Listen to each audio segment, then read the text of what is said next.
Hi viewers, welcome to MB classes. 8th class physical సైన్స్కి సంబంధించి 5th lesson notes చూద్దామా? Yes, మన జీవితంలో ముఖ్య పాత్ర పోషిస్తుంది ధ్వని. ఒకరితో ఒకరు సంభాషించడంలో ఉపయోగపడినది ధ్వని. సంగీత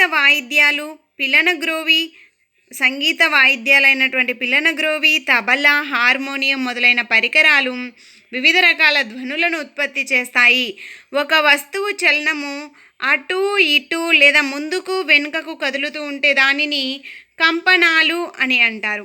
సాగదీసిన రబ్బరు పట్టీని మీటినప్పుడు అది కంపిస్తూ ధ్వనిని ఉత్పత్తి చేస్తుంది.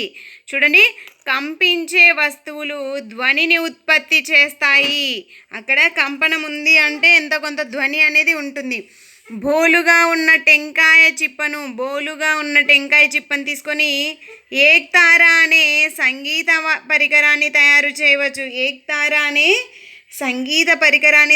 చేయవచ్చు. మట్టి కుండ సహాయంతో కూడా ఏక్తారా అనే సంగీత వాయిద్యాన్ని తయారు చేయవచ్చు. మన దేశంలో వివిధ ప్రాంతాల్లో చాలామంది మంజీరా అంటే తాళాలు, ఘటం, మట్టి కూజ, కథాట్లను సంగీత వాయిద్యాలుగా ఉపయోగిస్తున్నారు. 6 నుంచి 8 గ్లాసులలో ఆరోహణ క్రమంలో నీటిని నింపి పెన్సిల్ సహాయంతో గ్లాసులను నెమ్మదిగా కొట్టిన ఆహ్లాదకరమైనటువంటి శబ్దం ఉత్పత్తి అగును. దీనిని జలతరంగిణి అని అంటారు. నీటిని ఉపయోగించి చేస్తున్నాం కాబట్టి సౌండ్ని జలతరంగిణి అంటారు. సితార్ గురించి తెలుసుకుందాం. ఈ సంగీత వాయిద్యంలో తీగలను మీటినప్పుడు వినే ధ్వని మొత్తం వాయిద్యం కంపనాలకు లోనవ్వడం ద్వారా ధ్వని ఉత్పత్తి అవుతుంది. సితార్లో తీగలు మొత్తం వాయిద్యం కంపనాలు చేయడం ద్వారా ధ్వని అనేది ఉత్పత్తి అవుతుంది. మృదంగం పొరను కంపింప చేసినప్పుడు కూడా వినే ధ్వని మొత్తం పరికరానికి సంబంధించినవి ఉంటుంది. మానవులచే ఉత్పత్తి అయ్యే ధ్వని. మానవునిలో స్వరపేటిక ద్వారా ధ్వని ఉత్పత్తి జరుగును.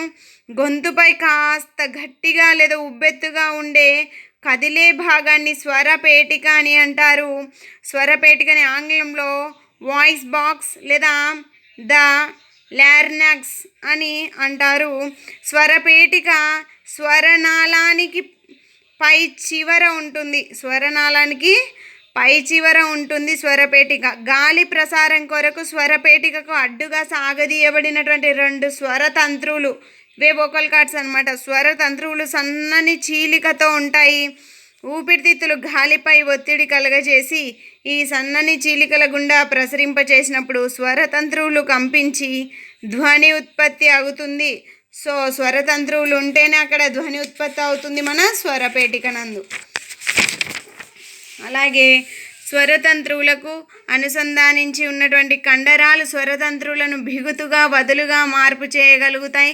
స్వరతంత్రువులు పురుషులలో దాదాపు 20 మిల్లీమీటర్లు, మహిళల్లో 15 మిల్లీమీటర్ల పొడవు ఉంటాయి. చిన్నపిల్లలు చాలా పొట్టిగా ఉంటాయి. అందుకే పురుషులు, స్త్రీల, పిల్లల స్వరాలలో తేడాలు గమనించగలం. ధ్వని ప్రసరణకు యానకం అనేది అవసరం. ఒక పాత్ర నుండి గాలిని పూర్తిగా తొలగించిన ఆ పాత్రలో శూన్య ప్రదేశం ఉన్నట్లు అర్థం. ధ్వని శూన్యం గుండా ప్రయాణించదు. ధ్వనికి యానకం అవసరం. ద్రవ పదార్థాల గుండా ధ్వని ప్రయాణిస్తుంది. ఎందుకు? ద్రవ పదార్థాలలో యానకం ఉంటుంది. ఘన పదార్థాల గుండా ధ్వని ప్రయాణిస్తుంది. ఎగ్జాంపుల్, చెక్క, లోహము గుండా ధ్వని ప్రయాణిస్తుంది. ఓకే, ధ్వని తీగల గుండా కూడా ప్రయాణించగలదు. కంపించే వస్తువులు ధ్వనిని ఉత్పత్తి చేసి యానకంలో అన్ని దిశలలో ప్రసారం చేస్తాయి. యానకం వాయు, ద్రవ, ఘన పదార్థాలై ఉండవచ్చు. యానకం అనేది వాయు, ద్రవ, ఘన పదార్థాలై ఉండవచ్చు. ఇప్పుడు చెవి గురించి తెలుసుకుందాం. చెవి వెలుపలి భాగం ఒక గరాటును పోలి ఉంటుంది. ధ్వని చెవిలోనికి ప్రవేశించాక ఒక చివరన సాగదీయబడినటువంటి పలుచని పొరని కలిగి గొట్టం వంటి నిర్మాణం గుండా ప్రయాణిస్తుంది. సో ఈ పొరని కర్ణబేరి అంటే ఇక్కడ చెవి వెలుపల భాగం ఒక ఘరాటును పోలి ఉంటుంది కదా. ఈ ఘరాటు గుండా ధ్వని ప్రసరించి కర్ణబేరినందు ప్రసరిస్తుందన్నమాట. ఈ కర్ణబేరి సాగదీసిన రబ్బరు పొరలాగా ఉంటుంది. ధ్వని కంపనాలు కర్ణబేరిని కంపించేలా చేస్తాయి. ధ్వని కంపనాలు ఘరాటు గుండా కర్ణబేరిని చేరినప్పుడు ఈ కర్ణబేరి కంపించి కర్ణబేరి లోపలి చెవికి కంపనాల్ని పంపిస్తుంది. లోపలి చెవి నుండి సంకేతాలు మెదడుకు చేరుతాయి. ఈ విధంగా మనం ధ్వనిని వినగలం. కర్ణబేరి గాయపడిన వినికిడిని కోల్పోతాం. ఎందుకు? ఆ కర్ణబేరి అనేది ధ్వని కంపనాలని మనకి కర్ణబేరి సాయంతో కంపించి మెదడుకు అందించింది సంకేతం లోపలి చెవి ద్వారా. ఒక వస్తువు ముందుకు వెనుకకు కదలడాన్ని కంపనం అని అంటారు.